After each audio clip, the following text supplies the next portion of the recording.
Discuss कर रहे थे, उसके साथ रॉम्स। तो हमारा जो लेक्चर था वो अभी इनकम्प्लीट था। अभी हम लोगों ने लास्ट क्लास में कहा था कि इसका पार्ट भी हम लोग नेक्स्ट क्लास में डिस्कस करेंगे। तो आज हमारा जो टॉपिक है हमारा ये दोनों classes like micro processor architecture पढ़ने वाले सब्जेक्ट्स जैसे कि CIT सेकेंड ईयर वाले स्टूडेंट्स जो हैं उनके लिए, और उसके बाद कंप्यूटर आर्किटेक्चर सब्जेक्ट जो इलेक्ट्रॉनिक्स थर्ड ईयर को पढ़ाया जाता है, उन दोनों क्लासेस के लिए ये लेक्चर होगा।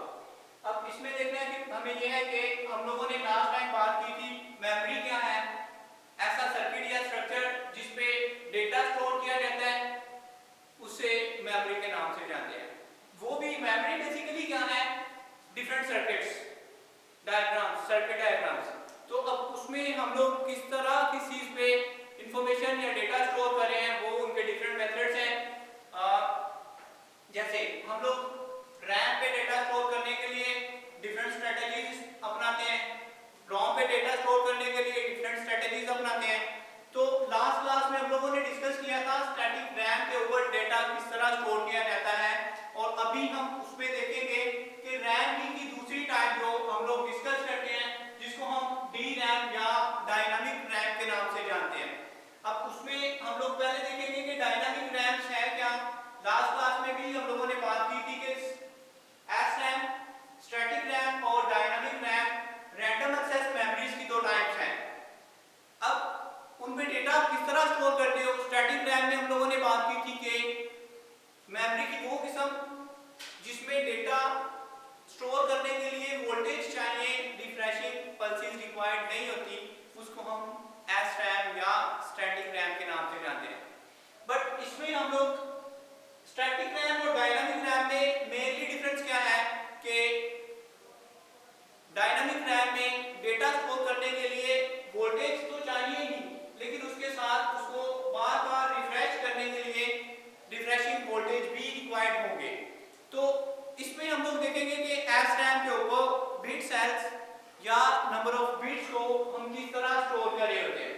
लाइक ये हमारे पास सर्किट या स्ट्रक्चर, जैसा कि हम पहले बात करें कि मेमोरी है क्या, ऐसा स्ट्रक्चर या सर्किट जिसपे डेटा स्टोर किया जाता है उसको हम कहेंगे मेमोरी। अब मेमोरीज को चूंकि डिस्कस हम कर रहे हैं तो उसमें दूसरे वाली जो टाइप थी रैम की दूसरी टाइप, रैंडम एक्सेस मेमोरीज की दूसरी टाइप जिसको हम DRAM के नाम से जानते हैं, वो ये हमारे पास उसका सर्किट है। और अभी हम देखेंगे कि हमारे पास एक बिट सेल के ऊपर या हम डायनामिक रैम में एक बिट सेल स्टोर करने के लिए कैसे सर्किट को यूज करते हैं। ओके, अब इसमें इस गिवन सर्किट के अंदर हमारे पास FET और कैपेसिटर को हम लोग यूज करते हैं। अब इसमें ये देखना भी ये है कि एक बिट को हमें स्टोर करना है, तो जितने नंबर ऑफ बिट्स हमें स्टोर करने हैं उतने ही हमें नंबर ऑफ FETs और नंबर ऑफ कैपेसिटर्स यूज करना होंगे। तो इस गिवन सर्किट के अंदर हमारे पास दिया हुआ है नंबर ऑफ रोज और कॉलम्स। लाइक आपका अगर ये कॉलम एक 1 होता है, लाइक कॉलम पे आप पोटेंशियल 1 देते हो, या लॉजिकली अगर हम बात करते हैं तो जब आप कॉलम को 1 करोगे तो उसकी वजह से क्या हो जाएगा कि आपकी ये सारी की सारी रो एक्टिव हो जाएगी। एक्टिव मींस आपकी सारी की सारी रो जो है उस पे लॉजिक 1 आ जाएगा।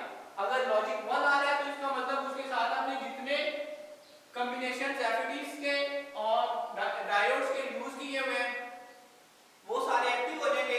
अब देखिए अगर हम किसी सर्किट को देखते हैं तो इससे रो के 1 होने से इसका मतलब अगर इस रो को हम 1 कर रहे हैं तो इसकी वजह से क्या हो रहा है कि आपका ये FET आप अगर यूज कर रहे हो, MOS टेक्नोलॉजी यूज कर रहे हो, या आप BJTs को यूज करते हो, तो वो बेसिकली हम लोग यूज करते हैं इन डिवाइसेस को स्विचिंग के लिए। तो अब इसको यहाँ पे आप FET यूज कर रहे हो, या यहाँ पे आप BJT यूज कर रहे हो, या आप MOS टेक्नोलॉजीज को यूज कर रहे हो, तो इसमें होना क्या है कि जैसे ही आपका ये रो 1 होगी, रो लॉजिकली 1 होगी, तो उसकी वजह से क्या होगा कि ये आपका जो FET है उसका बेस आपका जो डायोड BJT भी अगर आप यूज कर रहे हो तो उसमें base emitter junction forward bias हो जाएगा, या आप उसको FET को अगर आप यूज कर रहे हो तो उसकी वजह से क्या आएगा कि आपका जो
या जितने भी 32 बिट्स, आपने जितने नंबर ऑफ बिट्स स्टोर करवाने हैं उतने आपको ऐसे के बिट सेल्स या ऐसे के स्ट्रक्चर उतने बढ़ाने होंगे। लाइक आप इसमें 4 बिट्स अगर आप स्टोर करते हो तो इसी के अंदर आप यहाँ पे एक एफईटी और बढ़ा दो, उसके साथ एक कैपेसिटर और बढ़ा दो, आपके 2 बिट्स स्टोर हो जाएंगे।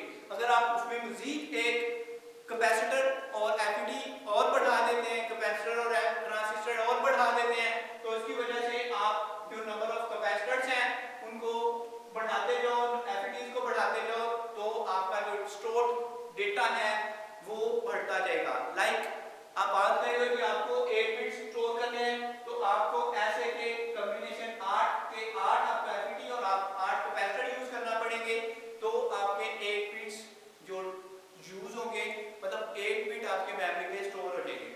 तो इवेंचुअली हमें करना क्या पड़ता है कि नंबर ऑफ लाखों की तादाद में, मिलियंस की तादाद में हमें बिट्स को स्टोर करना होता है।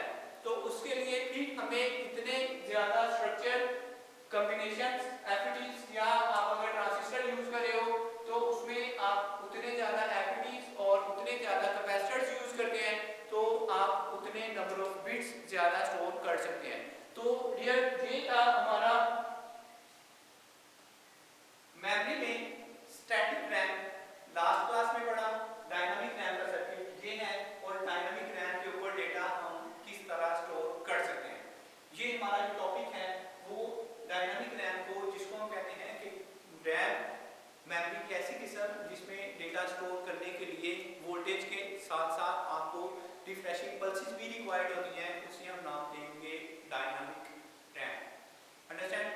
तो अभी हम लोग जो हमारा दूसरा टॉपिक है मेमोरी का दूसरा हिस्सा, हम लोगों ने चूंकि रैम को और रोम को डिस्कस करना था इसमें, तो हमारा जो दूसरा टॉपिक है वो है हमारे पास रोम। रोम क्या है? हम लोग कहते हैं रीड ओनली मेमोरीज। रोम का जो फुल फॉर्म है वो है read only memories. Read only memories क्या होती हैं? आपके पास नॉन वोलेटाइल मेमोरीज होती हैं। नॉन वोलेटाइल मेमोरीज क्या होती हैं? जिनमें वोल्टेज अगर आपकी सप्लाई खत्म भी हो रही है, फ्लक्चुएशन हो रही है या वोल्टेज अवेलेबल नहीं हो रही, तो भी आपका जो स्टोर्ड डेटा है, आपकी जो स्टोर्ड इंफॉर्मेशन है वो स्पॉइल नहीं होगी। लाइक आपकी जो इंफॉर्मेशन है वो देर तक उस पर पड़ी रहेगी। तो उसको हम लोग आगे फर्दर क्लासिफाई कर रहे होते हैं। मेन टाइप्स को अगर हम उसकी डिस्कस करें, पीरोम।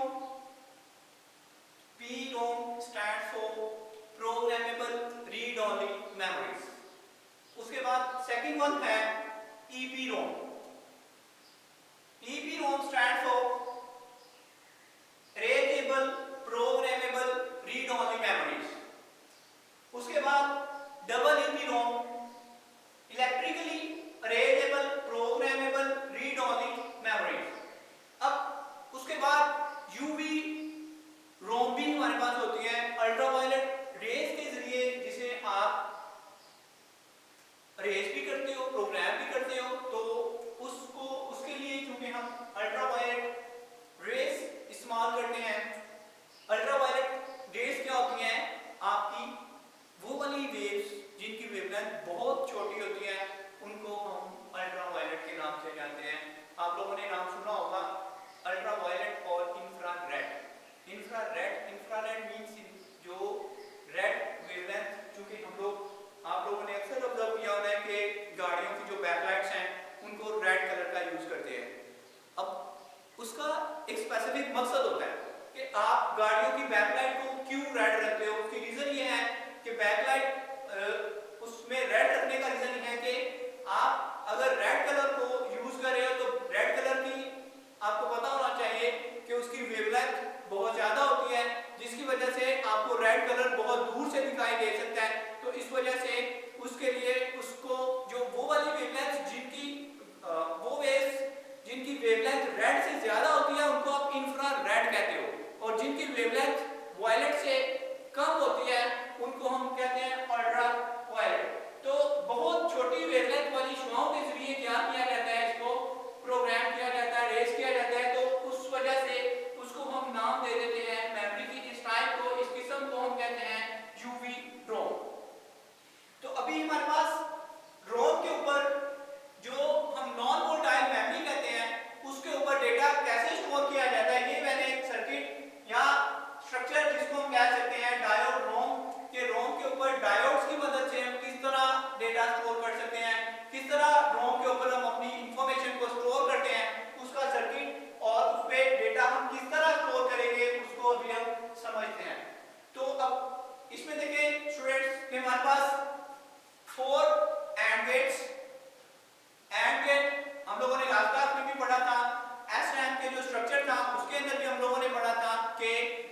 गेट्स क्या होते हैं जो लॉजिकली मल्टीप्लिकेशन करते हैं। मल्टीप्लिकेशन मींस के आप एंड गेट तब एक्टिव होगा जब उसकी सारी की सारी अवेलेबल इनपुट्स 1 होंगे। तो इस वजह से हमारे पास क्या है, इसको हम डिकोडर के तौर पे भी यूज कर सकते हैं। लाइक आप 2 to 8 या यहाँ पे जो मैंने सर्किट बनाया है 2 to 4 डिकोडर कि आपका जो 2 इनपुट्स आप अप्लाई कर रहे हो उसको हम कहाँ पे 4 इनपुट्स आउटपुट्स में तब्दील कर रहे हैं। तो इसके लिए मैंने क्या किया है कि 4 एंड गेट्स इस्तेमाल किए और उन एंड गेट्स को आपने दो इनपुट जो मैंने इनपुट ए और इनपुट बी के नाम से, और अब इसमें मैंने किया क्या है कि ए को साथ नॉट गेट लगा के उसको बबल लगा के उसको ए बार बनाया। तो बी के साथ भी बी इनपुट उसको मैंने बबल लगा के उसको इन्वर्ट करके उसको बी बार का नाम दिया। अब उसमें देखेंगे अगर हम इस पे दोनों पे लाइक आप अपनी मर्जी से पहले कुछ भी इनपुट अप्लाई कर सकते हैं। लाइक मैं अगर इसको दोनों को मैं पहले 0 0 अप्लाई करता हूं, मतलब दोनों जो ए और बी इनपुट्स हैं दोनों को अगर हम 0 0 करते हैं तो अब इसमें देखेंगे ये अगर आपका कॉलम 0 है तो इसकी वजह से ये यहाँ पे 0 आ गया, उसके साथ अब ये देखें जी नेक्स्ट यहाँ पे 0 आ गया। अब उसके बाद दूसरा ए बार वाली, इसमें ये वाला जो 0 है नॉट गेट इसको कर देगा 1, मतलब ये वाला जो 0 है, अब लिसन, अब ये वाला जो 0 है इसको नॉट गेट ने 1 कर दिया। अब ये वाला 1 यहाँ पे 1 आएगा और इसकी मदद से आपका ये वाला 1 इनपुट दे देगा और इसकी मदद से अगर यहाँ पे 1 आ रहा है तो ये इसको भी 1 कर देगा। अब दूसरी इनपुट को अगर हम देखें तो दूसरी बी वाली जो इनपुट 0 की है हम लोगों ने, इसको मैंने किया 0 0 यहाँ पे मींस ये सारा कॉलम 0, अगर ये 0 आ रहा है तो यहाँ पे 0 आ गया। अब इसके 0 आने की वजह से इसके साथ यहाँ पे 0 आ गया। अब देखेंगे कि इसमें नॉट गेट ने क्या करना है, ये वाला जो 0 है इसको यहाँ पे 1 कर दिया। अब इसके 1 करने से ये वाली इनपुट 1 हो गई। अब उसके बाद यहाँ पे 1 आ गया। अब देखेंगे हमारे पास हम लोगों ने देखना है कि कौन सा ऐसा गेट है जो लॉजिकली 1 हो रहा है, मतलब हमें देखना है कि कौन सा ऐसा गेट है जिसकी सारी की सारी इनपुट्स या जितनी अवेलेबल इनपुट्स हैं वो सारी 1 हो रही है। अब इसमें देखेंगे इसमें 0 0 डिसेबल, इसमें 0 1, मतलब अगर देखो आपका जो एंड गेट है लॉजिकली हम क्या कहते हैं कि एंड गेट में कोई भी इनपुट अगर उसकी 0 हो रही है तो आपका गेट डिसेबल हो जाएगा, लाइक उसकी इनपुट 1 नहीं हो सकती।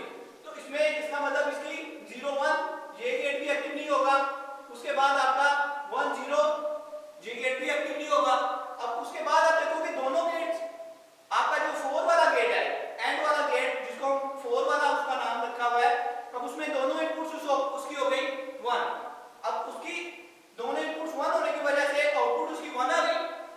अब देखना हमें यह है कि आपने इसमें जितने भी गेट्स लगाए हुए हैं, लाइक देखो जितने रास्ते में आपने डायोड लगाए हुए हैं उनके उन सारों ने क्या करना है उसको वो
उसकी मदद से एक्टिव हो जाएंगे। लाइक देखो आप पीएन जंक्शन डायोड, हम क्या कहते हैं कि आपके पास एक जो पीएन जंक्शन डायोड होता है उसमें हम देखते हैं कि उसको जब आप बेस उसका फॉरवर्ड वाइज करते हो कि आप इसको जब बैटरी के पॉजिटिव पीएन जंक्शन डायोड में आप क्या कहते हो कि आपके पास क्या होता है, आप जब उसको बाइसिंग इस तरह से उसकी करते हो कि उसका जो पॉजिटिव टर्मिनल है वो बैटरी के पॉजिटिव के साथ और उसका नेगेटिव टर्मिनल बैटरी के नेगेटिव के साथ आप अटैच करते हो, तो ये बाइसिंग उसकी कहलाती है फॉरवर्ड बाइसिंग। तो फॉरवर्ड बाइसिंग में क्या करता है, पीएन जंक्शन डायोड एक क्लोज स्विच के तौर पे काम करता है। आप लोगों ने पिछली क्लास में आपका जो इलेक्ट्रॉनिक्स 1 सब्जेक्ट था उसके अंदर आप लोगों ने पढ़ा होगा, या कंप्यूटर आर्किटेक्चर वाले जो स्टूडेंट्स हैं उन्होंने इलेक्ट्रॉनिक डिवाइसेस के अंदर ये जो टॉपिक है वो पीएन जंक्शन डायोड को ब्रीफली स्टडी भी किया होगा। तो अब इसमें देखो कि इसके वन होने की वजह से आपका ये डायोड फॉरवर्ड बाइस हो गया, मतलब ये वन हो गया और ये वन यहाँ पे स्टोर हो जाएगा, मतलब आपका आउटपुट में हमें वन यहाँ पे मिलेगा। अगर इसकी वजह से ये देखो रास्ते में ये डायोड भी वन होने की वजह से ये फॉरवर्ड बाइस हो गया, इसके फॉरवर्ड बाइस होने से आपका यहाँ पे भी वन आ गया। अब देखो इन दोनों के दरमियान आपने डायोड यूज ही नहीं किया, तो यहाँ पे आपका वन नहीं होगा, ये आपका हो जाएगा यहाँ पे जीरो, और यहाँ पे भी आपने क्या किया हुआ है क्योंकि ये सारी रो के ऊपर वन है, इस गेट के एक्टिव होने की वजह से सारी रो के ऊपर वन आ गया, तो उसकी वजह से जितने भी आपने डायोड यूज किए होंगे वो सारे के सारे वो वाले इनपुट्स जो है वहां पे आपका वन स्टोर हो जाएगा। लाइक यहाँ पे वन, यहाँ पे वन, तो इसकी वजह से ये डायोड फॉरवर्ड बाइस हो गया, इसकी वजह से आपका यहाँ पे वन हो जाएगा। तो अब देखिए कि हमारे पास हम लोग इनपुट दी थी 0 0 और हमारा जो रोम को यूज करते हुए रीड ओनली मेमोरी जो है वहां पे डेटा हमारे पास क्या स्टोर होगा 1 1 0 1। लाइक हमारे पास जो डेटा स्टोर हुआ है 1 1 0 1, ये हमारे पास हमारी स्टोर्ड इंफॉर्मेशन है इन केस ऑफ डायोड रोम के। जब आप रोम्स रीड ओनली मेमोरीज आपकी जो नॉन वोलाटाइल मेमोरीज हैं उसमें अगर आप रोम को देखते हो तो उसमें आप मेमोरी के 4 बिट्स स्टोर करने के लिए हमारा ये सर्किट या स्ट्रक्चर यूज होगा। तो इसमें अब ये लाजमी नहीं कि मैंने जो स्ट्रक्चर मैंने बना दिया है आप लोगों ने भी एज इट इज बनाना है, या जो कॉम्बिनेशन डायोड्स का मैंने यूज किया है वो भी आपने करना है। ये आप लोगों पे खुद पे डिपेंड करता है कि आप उसको सर्किट को किस तरह डिजाइन करते हो। बट आपने ये बात माइंड में रखनी है कि आप जो भी सर्किट या जो भी स्ट्रक्चर यूज कर रहे हो आपने उसके इनपुट्स को उसके अकॉर्डिंगली रखना है। कि लाइक मैंने यहाँ पे 4 बिट स्टोर करने के लिए सर्किट बनाया है, आप यहाँ पे 8 बिट स्टोर करने के लिए बना सकते हो, आप यहाँ पे 32 के लिए डिजाइन कर लो अपना सर्किट, आप 64 के लिए अपना सर्किट डिजाइन कर लो। तो जितने नंबर ऑफ बिट्स आपको स्टोर करने हैं आपको वैसे का स्ट्रक्चर डिजाइन करना पड़ेगा। तो अभी भी अगर आज का जो हमारा लेसन हम लोगों ने पढ़ा है, अगर किसी को कोई क्वेश्चन हो, कोई बात समझ ना आए या अगर कोई क्यूरी हो तो आप नेक्स्ट लेक्चर में या नेक्स्ट क्लास में आप लोग मुझसे डिस्कस कर सकते हैं, आप वैसे मिल सकते हैं, डिस्कस कर सकते हैं, या अगर फिर भी कोई बात रह जाए तो हम लोग उसको ये लेक्चर दोबारा रिपीट कर सकते हैं, ताकि हम लोग मकसद क्या है कि हम लोग टॉपिक कवर करना मकसद नहीं, कुछ सीखना, कुछ अंडरस्टैंड करना, कुछ लर्न करके जाना हमारा एक्चुअल मकसद है। तो ये हमारे पास आज का जो टॉपिक है, मैं एक दफा फिर रिमाइंड कर दूं कि आज हम लोगों ने जो टॉपिक पढ़ा है ये हमारे पास मेमोरी डिवाइसेस वाला जो लेक्चर था, लेक्चर नंबर 2 हम लोगों ने लास्ट टाइम पढ़ा था, उसका part 2 topic number 1.8 according to the course outline of microprocessor architecture. तो उसमें हम लोगों ने अभी आज जो पढ़ा है 1.8 टॉपिक का सेकंड वाला पार्ट, जिसमें हम लोगों ने डायनामिक रैम और उसके बाद रीड ओनली मेमोरीज जिनको हम रोम के नाम से जानते हैं और उसका स्ट्रक्चर जिसको डायोड रोम के नाम से हम जानते हैं उसको स्टडी किया है। तो डियर स्टूडेंट्स, आप लोगों को इस टॉपिक से मुतालिक अगर मजीद इंफॉर्मेशन, मजीद क्यूरीज हों तो आप मेरे साथ कांटेक्ट कर सकते हैं। तो आज के लिए इतना ही काफ़ी है। Thank you very much and खुदा हाफिज़।